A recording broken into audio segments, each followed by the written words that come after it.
In a relationship, when is honesty not the best policy? How do you balance what you want versus what you need? And is there something you need to say to your spouse, but can't find the right way to say it? If so, then you're in the right place. This is the Lunch with Sandy podcast. With nearly 20 years of marriage under their belts, Terrence and Sandy Jackson discuss a range of topics, provide valuable insights on relationships, and talk about the conversations married couples need to have. So what does lunch have to do with all of this? Well, it's a metaphor for how these conversations originally started. Speaking of conversations, let's get one going. Here's your hosts, Terrence and Sandy. Welcome to another episode of the Lunch with Sandy podcast, where we delve into different topics and give you perspective from two people who've been married for a very, very long time. I'm Terrence. And I'm Sandy. And today we're going to be continuing the conversation that we started during the last episode about preparing your kids for the future, more specifically, teaching them financial literacy. But before we do that, there are two things we got to get out of the way.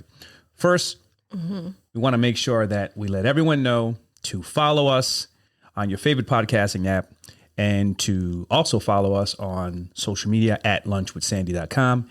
And second, and most importantly, we got to get to that point of the episode where we ask the burning question, how's Sandy? Sandy's here wondering if other people who have been married longer than us are offended when you say a very, very long time. Well, listen, married. If they're offended, then I'm going to say to them, this is about me and you. So you feel like you've been married to me for a very, very long time. I don't know how I should be taking that. I'm still here, ain't I? Yeah. Here's the thing. Listen, time is relevant.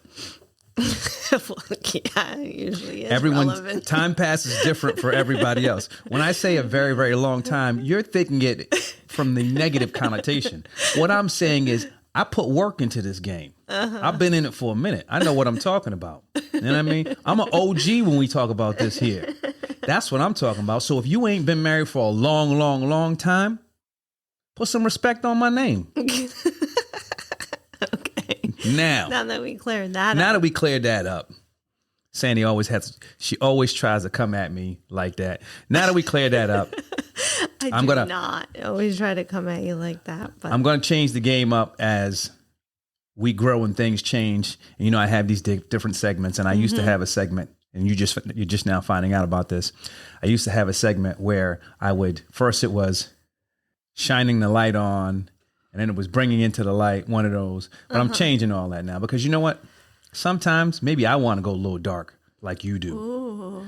So rather than that first section being bringing into the light or shining the light. What are we trying to put something into the closet? Well, listen, there you go. Listen.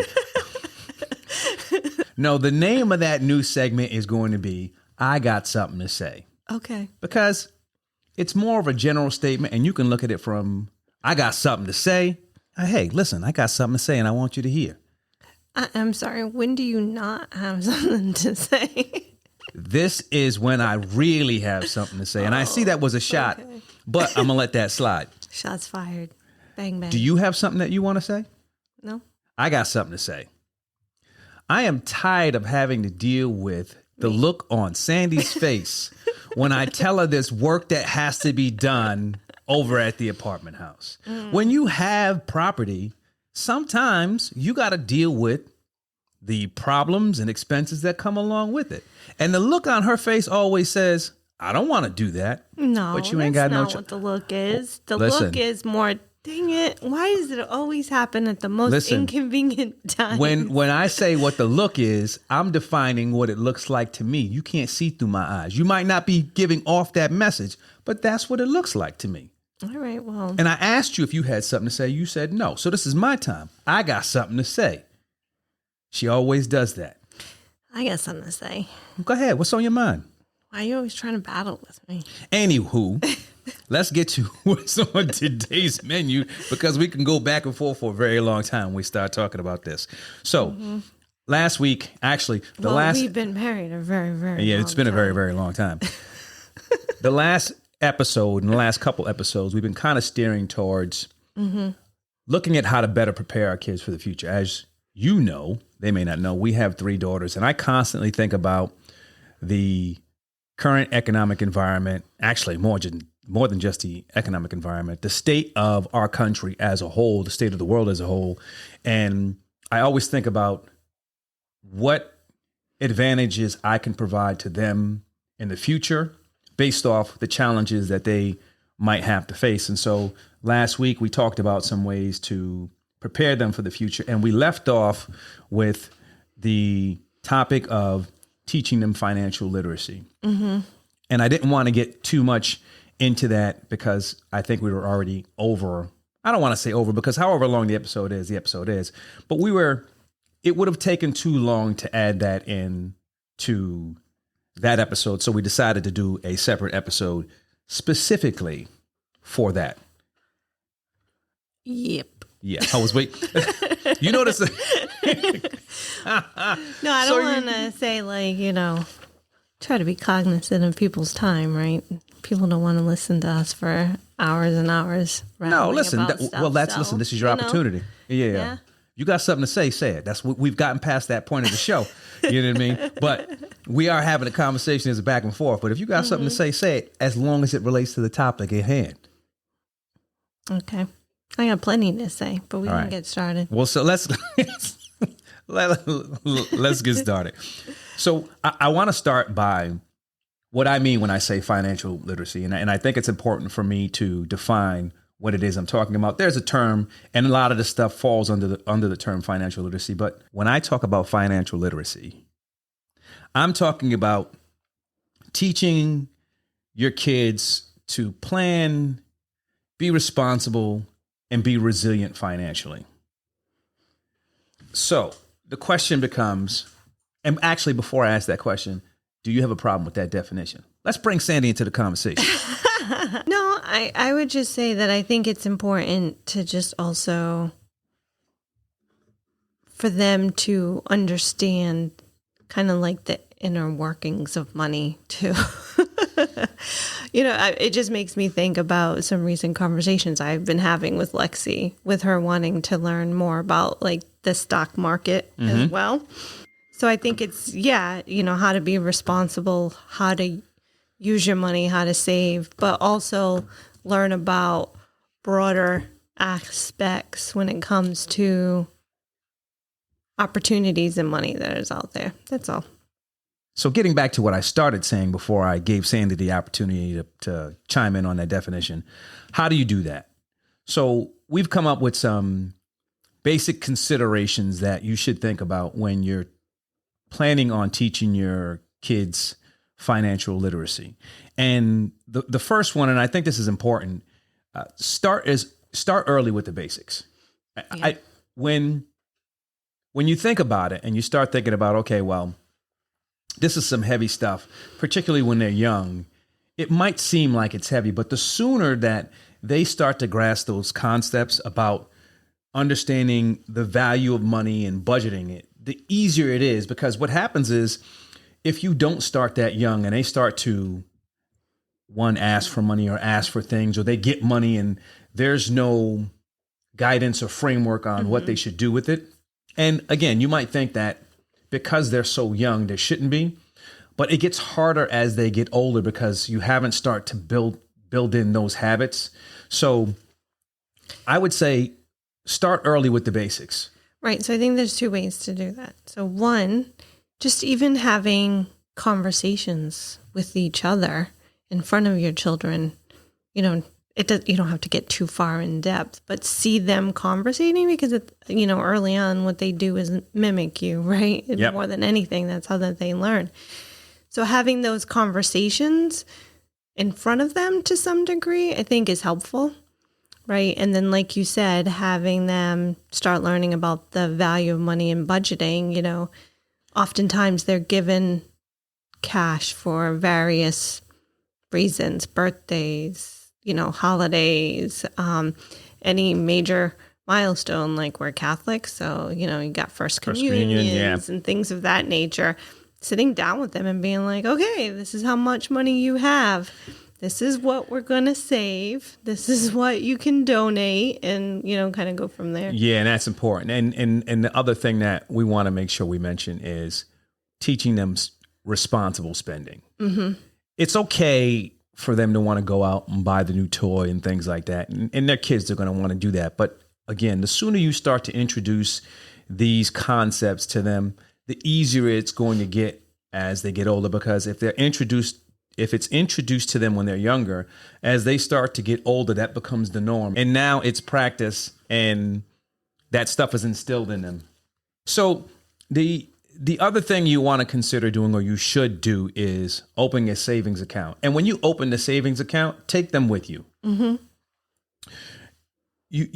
You talked a second ago about when they get the money, basically splitting that money up. When you have a situation when you open up a savings account and then you encourage them to say, okay, well, when you get some money, you want to take this amount, whether it's a certain amount, whether it's a percentage, and you want to deposit that when it's from any type of holiday gift or one of those things, that goes a long way. Again, you're teaching them good habits while they're young.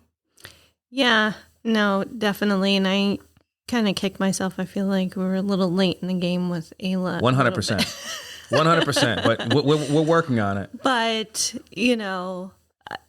the fact that she now has like her own account, which comes with a debit, and it has a savings component to it. Now I feel like we're really having more of those conversations, because even, going into this holiday season, she wanted to purchase gifts for people. So, then it was having the conversation with her. Okay, well, how are we going to handle this next year? This is how much you need to save per week to get you where you want to be able to afford, certain Christmas gifts by the time Christmas rolls around again next year, so. Yeah. But yeah, so unfortunately a little late, but at the same time, she's still only 13. It's not like we caught her too far. Yeah, and I wouldn't say unfortunately. I mean, I think it would have been easier if we started earlier, and you're right, she's 13. And so the one thing that is hitting her now, because we've just started having these conversations. So we went, last week we went to the hockey game, mm-hmm. and obviously I took her and her friend out to dinner. Then they wanted to go to the candy store, and then we went to the hockey game, and they wanted to go to the to concessions. And when she wanted to go to the team store afterwards, I told her how much I had spent before we even got to the team store. And the look on her face was, and so now she's grasping with that. I think that it would have been easier for her to understand, mm-hmm. or when she started talking about, okay, well, here's what I want to do. Yeah. Priority would have taken place, and she could have said, okay, well, I know if I do this, I'm not going to be able to do that, and so on and so forth. But with that in mind, I think it's also important, and this is something that I've been trying to work on, is teaching kids budgeting skills. I've been trying to work with her on this, and I pulled a couple of worksheets, and it's just something that it's easy for them. It's easy. It's going to be easier for them if you have something that they can actually look at, and it says, okay, mm-hmm. well, I've received this amount of money. Yeah. Looking at my budget sheet, my worksheet, or whatever you want to call it, I have to take this much and I got to put it into savings. Yeah. I got to take this much. And when I say savings, I think it's good to look at savings from two perspectives: short-term savings and long-term savings. Yeah. That short-term saving is, okay, well, I know I want to get this and I don't have enough money for it. Right. But if I save up this much over this amount of time, I'll be able to get X, whatever. And then you have that long-term saving where, you're putting that money away for something that you may want that you don't know that you want, that's in the future. And then you have your spending cash. But I think it's important that, you start early, but at the same time, by starting early, I think you need to start simple. So whatever you give mm-hmm. them, whatever worksheet you're working with, make it simple enough so it's easy for them to understand. So now they're not in a situation where they're frustrated because they got to do all this math and they got to figure out all this complex, finance stuff when they just want to go and buy a toy from the store. So in today's context too, I think it makes it a little difficult. I think like you said, with the seeing. One with the older girls, I think we also had more of our own budget, where with Ayla, it's kind of been like free for all. She gets true. An allowance, but we still pay for pretty much everything that she wants, right? And now we're switching that around. That's the benefit of being an only child. And it's not so much that she's an only child, but the age gap is so different. And she's the only kid at home. Gap, we're more established, Yeah. Financially and everything. So it in that respect, it just comes easier for us now. And hence that's trickled down to her as well, where the older girls, they didn't have that ability. And then the other pieces, back then it was just straight cash, Yeah. So it's easier, like you said, visually to see, okay, well, how much do I have saved? How much, now it's via, apps and debit cards is what she's using predominantly. Even from the cash perspective, this is why I say it's important to teach kids the value of money early. Mm-hmm. Half the time, she doesn't know where her wallet is with all that cash in it. I know where my cash is. She knows where her debit card is. She does. She at does. All times, at least, even though she forgot her PIN number the other day. But she always forgets that PIN number. But anyway. But I think it's actually a wonderful account, and I don't work for Chase, but shout out to Chase for developing that child checking and savings accounts that they have that makes it easier for them. You can actually pay her for a lot. Now, is there an app for that? Yeah. Does she have access to the app to see? That's good. Yep. Yeah. And you can reward them for doing chores. That's cool. Listen, I mean, so now talking about like young age and stuff like that. Yeah. We never had that. For us, it's like your allowances because we're a family unit and we work together. Yeah. You don't get paid for vacuuming. We ain't got no allowance. But listen, here's the thing. I don't know if they have that, but let me ask you this question. Do they have a budgeting aspect of that app? Because that would be great. They might. That's what we really look into that. She's only had it a short period of time, and it's not where I am used to doing most of my banking, so I haven't really looked into that. But yeah, we should look into that. Yeah. All right, let's get back on track. Okay. So another thing, and you mentioned this earlier, when we talk about teaching your kids financial literacy, have conversations, not just between the parents, but with the kids, and talk about the economic reality of things. The thing is, when you talk about certain things, particularly financial things, the age of the kid is going to come into play, right? They have to be able to understand it. But you want to have conversations about whether it be inflation. And I know some of this stuff sounds heavy, but you got to find a way to make sure that the kids understand that there are different things that affect you financially. Well, it's funny because even just going to the store and reminding Ayla that there's tax on things, you know what I mean? She's like, oh, this is $30. I have $30. And I'm like, well, you don't have enough because you have to account for tax, And then somehow I think in that conversation, you can also talk about inflation. Well, yeah. It costs $30 today, but that doesn't mean 6 months from now it's going to cost $30. Yeah, and the goal is, as they get older, you want to be able to teach them to adapt to those economic changes. It's not constant. Today, your dollar might be able to get you this. Right. Tomorrow, it might not. Yeah. And the sooner that we can begin to teach them that, the better off they're going to be. Because again, it's all about what you have in your bag. And when your bag, I'm not talking about the money. I'm talking about up here. The knowledge that you actually have, that's going to make it easier for you to navigate as they actually get older. And the one thing that we got to remember too is, I keep saying, they're kids and they're young. Kids are smart. Yeah. They have the potential to take in all this information, and they might not understand it on the first go round, but as the more time you have conversations with them, they're going to pick it up. Well, even when you were just talking about a little while ago, the short-term and long-term savings, right? That's a perfect opportunity to also say, okay, to your point, this costs this today, but depending on how long it takes you, the price could rise and fall. So you want to account for that, right? So So that's also something I think that's like a good opportunity to have the conversations kind of simultaneously. Yeah. This next one is something that I've been trying to do with the kids for a while. And my effort hasn't been all that it should be. And it's hard when the kids are older, but getting or pushing your kids to explore, and this obviously comes along as they get older, to explore non-traditional thinking when we start talking about being able to generate income, exploring their interests, helping them understand that, there's value in creativity. There's value in innovation. There's value in being able to adapt when you talk about whatever the workforce is. There are so many opportunities to generate income outside of the traditional way of actually doing it. In the traditional way, talking about go to school, graduate, get a 9-to-5 and that's your life. Yeah. When a kid has a particular skill set, I'll use Ayla as a perfect example. Her and Shayna, they're incredible artists. Yeah.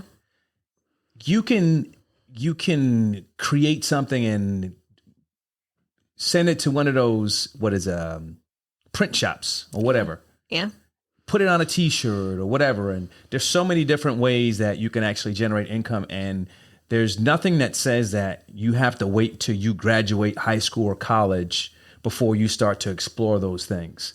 No, for sure. I'm actually a little jealous because the drawing gene skipped over me.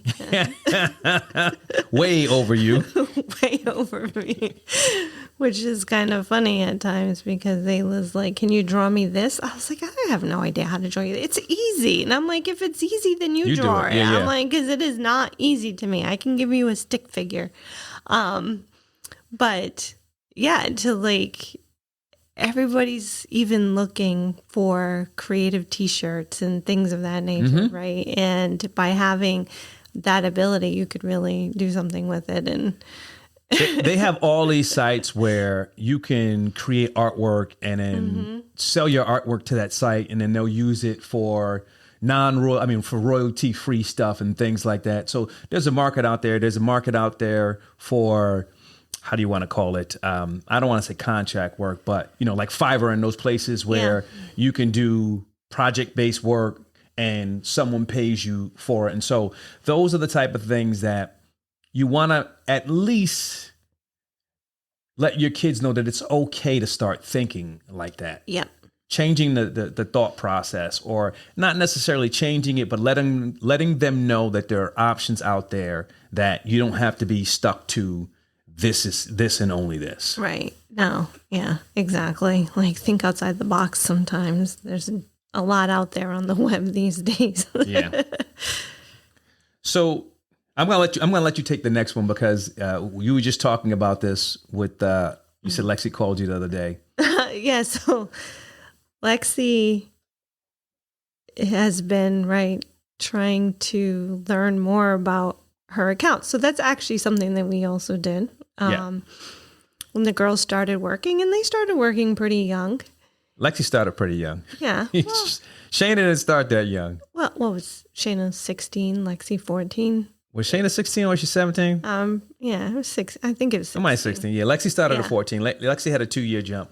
Yes. But when they did start working, so not just a savings account, we also opened up an IRA for each one of them and had them put away a specific portion of their earnings into that IRA, because you can do that Yeah. at any age that your child is working.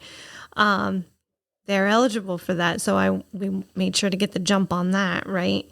And so now Lexi has some money saved in her IRA and also from working, her 401ks, and now she's trying to learn more about, investing and how does she do that, which is kind of funny because I think Lexi thinks very concrete, like, how am I selling and buying this stuff? I'm not getting anything.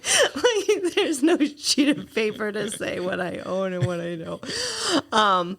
But, so she's trying to really understand that. And that was probably an opportunity too, is to show them, kind of like sit down with them and be like, go over okay, the basics. right, Yeah. go over the basics and like, this is how stocks work. This is how mutual funds work, how bonds work and everything. And, they could even, because we did open up their accounts so young, they could have actually, had that conversation to where it'd be like, okay, well, what do you want to buy? And Yeah, then we they could have had that conversation. Seen how, to the point the price rises and falls and moves with the market, right? And that's very important.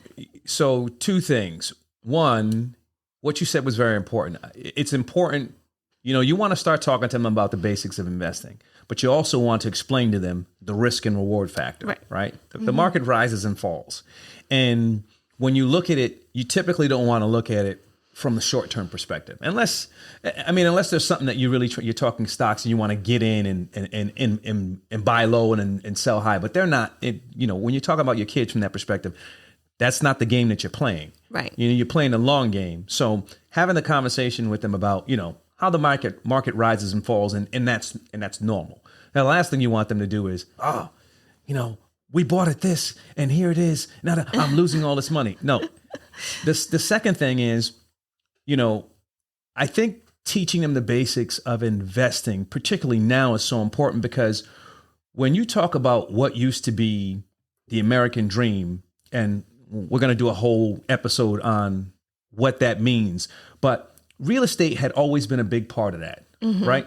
And at one point, it made a lot of sense to buy real estate. And I'm not saying it never will again, but the value right now is not what it used to be. Yeah, trying to get in right now is kind of crazy.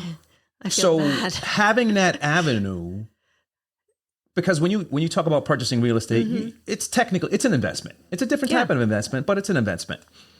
Having that option and playing that long game, I think the potential, I feel the potential gains there outweighs what you would possibly be able to get right now in real estate. Well, it's funny because we were just talking about the market, and then we actually started this conversation with you telling me that we had to spend money, and the look on my face. I think having those conversations too with your kids, because real estate is still a good investment opportunity, but make sure that they recognize, when you're the landlord, there's things. You said something very important. There's one distinction there, right? From that perspective, you're talking about real estate as an asset, and that's what I'm talking about. Real estate as an asset, as long as it's an asset and it's generating revenue, that's fine. On the opposite side of the fence, when it's not an asset and it's just debt, it's not generating any income, and I don't know why I can't think of the word for it right now, but this is not it's financial literacy. But anyway, then that's the area where it's not so attractive right now. If you can, I had this conversation with someone the other day. I thought it was someone at work, and we were talking about real estate from an asset perspective. And it was like, well, you're going to pay this. And I'm like, it doesn't make a difference what you're going to pay from an asset perspective. Is it going to generate revenue for you? Right. Yeah. As long as it's generating revenue, that's fine. Don't care what the cost is, because you're going to be making money. That's where you got to get past it, and that's a conversation we can have with them. And before we get too sidetracked, I'm going to stop there. Yeah, because it's funny, because to your point too, the whole mortgage situation and budgeting, don't always buy a house that the bank approves you for. You have to really look at what you can afford. And it's tough having those conversations. Yeah, but when you talk about financial literacy, you're talking about, when I talk about it, I'm talking about the stages, right? So you start young, but your kids are going to be your kids. Right. And they're never too old for you to give advice to them. Whether or not they take it is something completely different. But again, you still have the opportunity to provide them with that tidbit of information. Right. So that's what I mean. Every stage of theirs is going to give you the opportunity to have a new financial literacy conversation with them. Yeah. It starts young, but it doesn't stop. Shane and Lexi are 25 and 27, and they're gonna start getting into the point where they do want to start buying their own home. Yeah. So now it's having those conversations with them. It's moved on from, okay, how much are you going to, save and what are you saving for?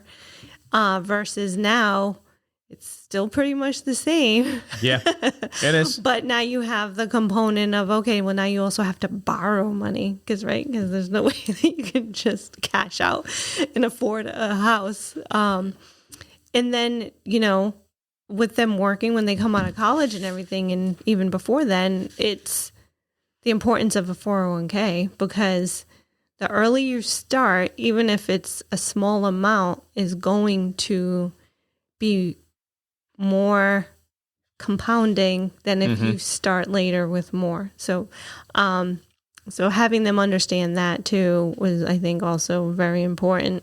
Yeah. And, we talk about the range. This next thing you should consider, you want to start early. And it's more about instilling something in the kids. So when they get to the point where they're at a specific age, they can start building using the tools that you provide to them. And that is instilling in them a strong work ethic. Because in order to actually make money, you're going to have to be able to put some work in, whether it's for someone, for yourself, or whatever. And I think there's some ways to do that when they're young, right? I think before they actually reach the age where they actually can work. Yeah. Volunteering. Yes. Internships. Yep. And then ultimately a part-time job at some point where, again, they start early and they start building that work ethic early on. I think from what I've seen, a lot of that has gone away in particular places. Building that strong work ethic. Yeah. Well, and I want to say, I'll put a time frame on it. I've seen less of that since COVID. That's what I'll say. That's the statement that I should have made. Well, and even the volunteering aspect, I think it's very important that people recognize giving back regardless, that there's always somebody out there who has less than you. Yeah. I think that is so important because it does keep them, I guess, grounded. Yeah. When you're thinking about money, listen, it's not just about your money saving for you. There's other people out there too. Yeah. And one caveat with that, and I shouldn't have used the term caveat. There's one thing that I learned about that. You're right. We're involved with a number of different things, but instill in them that it's not about what someone else's story is. It's about you helping those who are less fortunate. Don't always think about what the story is. I've had to come to learn this because I remember at one point, if I saw someone and they were asking for money or they were looking for, I don't know what this person's story is. They're probably going to do this. They're probably going to do that. But it's not about that.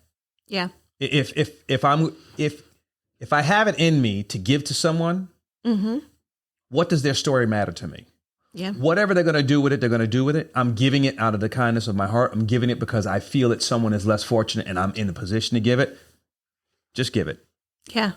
That's one of the reasons why I also started carrying around gift cards.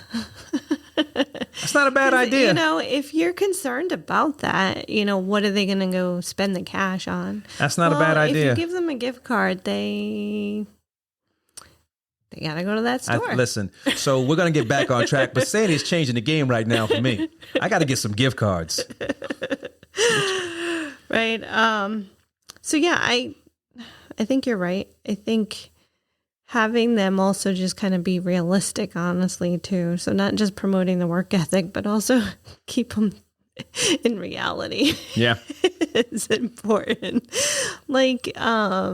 Do you really want to spend, X amount of money on that new iPhone, whatever it is, you know what I mean? Because it's not going to last forever. Once it breaks, yeah. And you just spent this chunk of money. So I feel like that one is also important because, with the kids, they always want the newest, the nicest thing. And sometimes that's not realistic.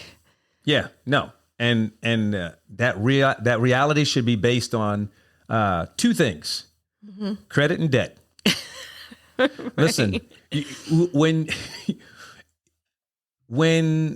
you have the opportunity, you really want to start to have a conversation with your kids about the importance of a good credit score. Yeah. And at the same time, when you have that conversation about the credit score, you have to have a conversation about that word debt. Yeah. Nothing is free. The more you put on that card when you get to that spot where you get the card, you're going to have to pay it.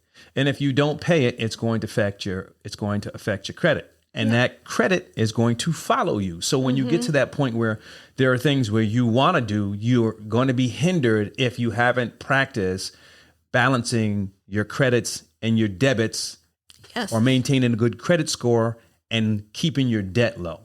Yeah. It's important that they understand that you're going to have to pay for that stuff. And I think all of that goes back to early on explaining the value of money and the dollar and all those things and putting those pieces in place, because it's all a puzzle and there's different pieces to it. And you want to make sure that you're covering those different pieces. Oh, definitely. I feel like, when I came out into the world. When I came out to the world? Is this something I should know? Came out into the world, I said, as somewhat of an adult.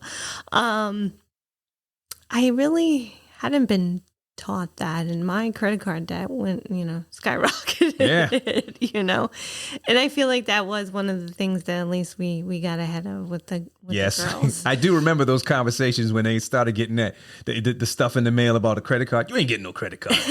Yeah, right. So, and then to your point, and then it also so teaching them good behaviors with credit cards, right? And then comes like the mortgage situation and sometimes the underlying costs of even a mortgage. Like if you can't put the full down payment, like they got to consider that, And it's not just, hey, I can afford this much money.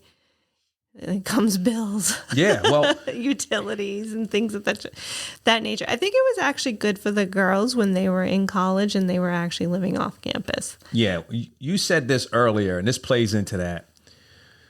Children model behavior. So you want to have conversations with them about your financial responsibility. You want them to see your management skills when you start talking about budgeting and making sure that from a financial perspective, you're a role model. Yes. Because then when they see you do that, then they understand, okay, well, that's what I should strive to be doing. Yeah. I remember when Lexi first came to us. I was going to say, I'll let you have it. I was thinking about it too. You could have it. You could have it. Kid after my own heart in this respect. When she was ready to move out on her own. Yeah. She showed me her Excel spreadsheet. I'll tell you something. I was impressed by the fact that she came with an Excel spreadsheet. And she had everything budgeted out. I gotta say, man, there was nothing you can. Wow, it was just and like her mother. And on the flip side, Shayna was just like, "Yeah, I'm moving out. No spreadsheet." Right, and I even asked Shayna, like, "Do you have it?" Like, she's like, "Yeah, I got it under control." Yeah. But Lexi had the Excel spreadsheet just like her mom. Remind me to do this because again, here's the thing. We need to have a conversation with Shayna, and I'm going to tell you why. Because she hasn't talked to me about her 401k. She hasn't talked to me about an Excel spreadsheet. And the other thing about it is part of the situation that we have her in, I've had this thought the other day. I want to see a specific amount of that money going somewhere. Oh, and that's what I was also going to say about being realistic. It's not just realistic with the cost and stuff. Being realistic with yourself. Oh, yeah. So, like, both Lexi and Shayna would give me money to put away because they knew if they had it, they would touch it. Do they still do that? No. Okay. No, they're much better now. But, like early adulthood, well, they're still kind of early adults, but you know what I mean? Yeah. Like in college, they would have me like just put money away for them that they couldn't touch or see. Yeah. But they know I had it for them. So that this way they wouldn't, fall culprit. Wouldn't burn a hole in their pocket. Yeah. That's what it is. Exactly. So it's funny, this next consideration, it's funny because we had one of these. You want to have a conversation with your kids about having an emergency fund, right? And the purpose for that is what it sounds like. You can't plan for emergencies. Right. So when you start talking about budgeting, you want to make sure that you're putting a little bit off to the side for that one thing that you don't know that's going to happen, but it's going to happen. So you're prepared. We started it off when I said I have something to say, and we're talking about the apartment house, and we had a large emergency fund, and it wasn't so much an emergency that we used it for early in the year, but it was something that we wanted to do for the kids. Yeah. And so we used that money to take care of a situation over there. And now we got an emergency fund, and the emergency fund has been depleted. It's been depleted. So hence the look on my face was like, man, this is bad timing. Yeah. It's important to educate them on, understanding the reality of there are going to be some things that you can't plan for, but you should plan for those things that you can't plan for. Right. Listen, it didn't sound like it makes sense, but it makes sense. You want to put a little money away for those emergencies that may come up that you did not plan for. Yeah, because you never know when. Or how much. And that's the thing. Or how much. And I'm not saying you got to break the bank. No. You start putting a little bit off. And as long as you continue to do that, it's going to grow. Don't touch it. Don't look at it. Don't look at it. Pretend it's not Give it to your mother so she can put it away in case you're going to, you feel it's going to burn a hole in your pocket. Exactly. Put that money, have conversations, teach them about creating an emergency fund and putting money away for those incidents that you can't plan for. Right. And kind of really thinking about the wants and the needs. Because you're right. My emergency fund has gotten up to this much. Yeah. Maybe I should just go treat myself for a vacation because, my mental health is an emergency status right now. But sometimes, like I said, the realistic aspect of it. And is it a want versus a need? Yeah. Kind of keep all of that into consideration when you're having some of these budgeting conversations. Yes. And so lastly, this is the last point or the last consideration that I think that you want to keep in mind. We talked about the fact that this information is not something that you just start, right? When they're young. You want to encourage them to look and learn about the financial trends that are happening because they change. And if they can learn to learn, and by that, making sure that when I talk about learning, I always say every day is an opportunity to learn. You don't just stop learning. You want to be mindful and keep looking at the trends that are happening around you. And what that does is it allows you to adapt. And so from a financial perspective, if you need to shift what it is you're doing, the only way you're going to know you need to shift is if you're paying attention. So you want to teach them to pay attention to those financial trends and learn what they can. And when they have the need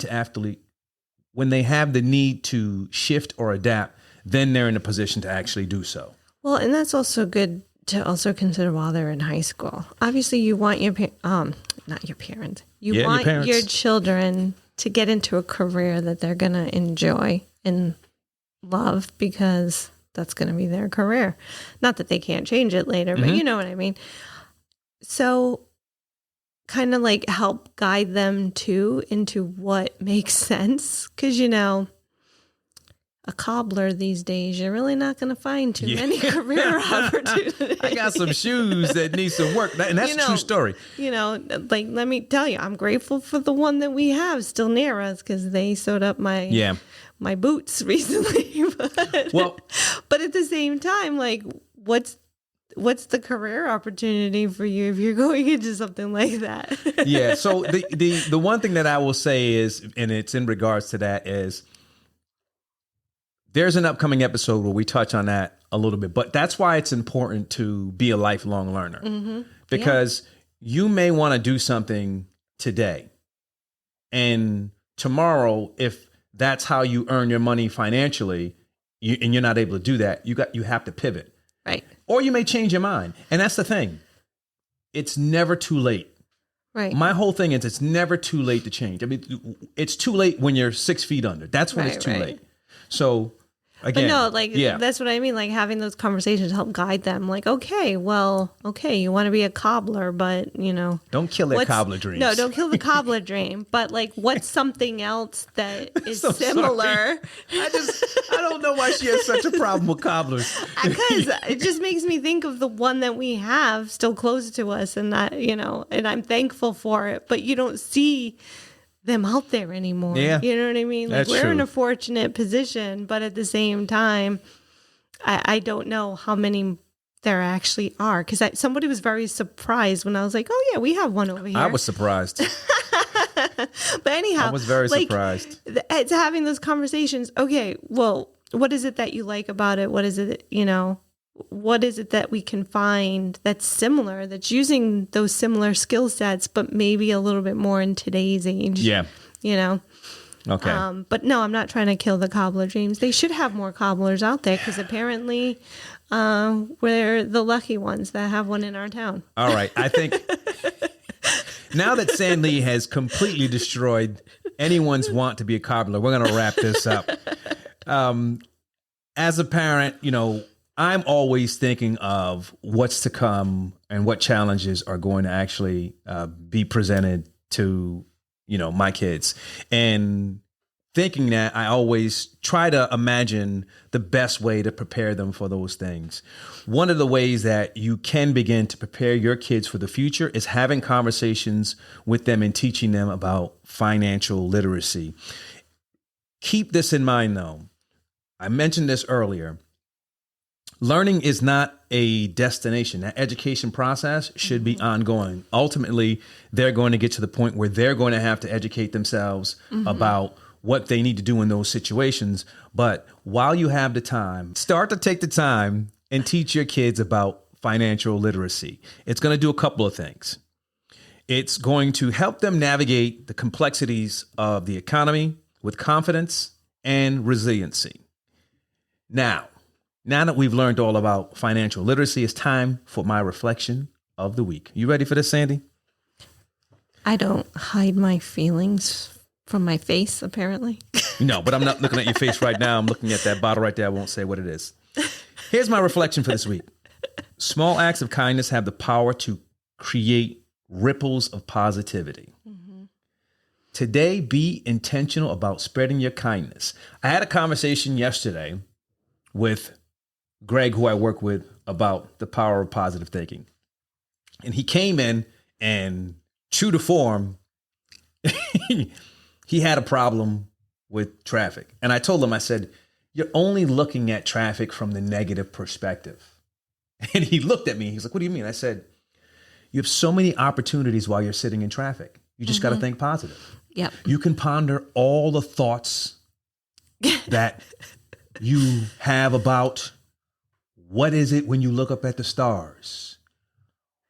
Why is it that this operates this particular way? The point that I was making was, if you think in the negative aspect of your situation, the rest of your day has the potential to be negative. But if you look at the positive side, you're going to be positively in a better mood. Positively. Yes.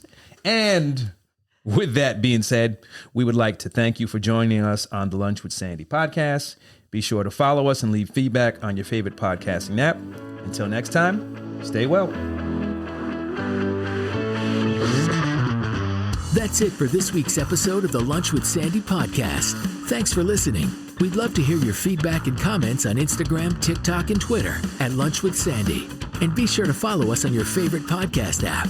If you enjoyed the show, don't forget to rate and review us. Thanks again for listening to the Lunch with Sandy podcast.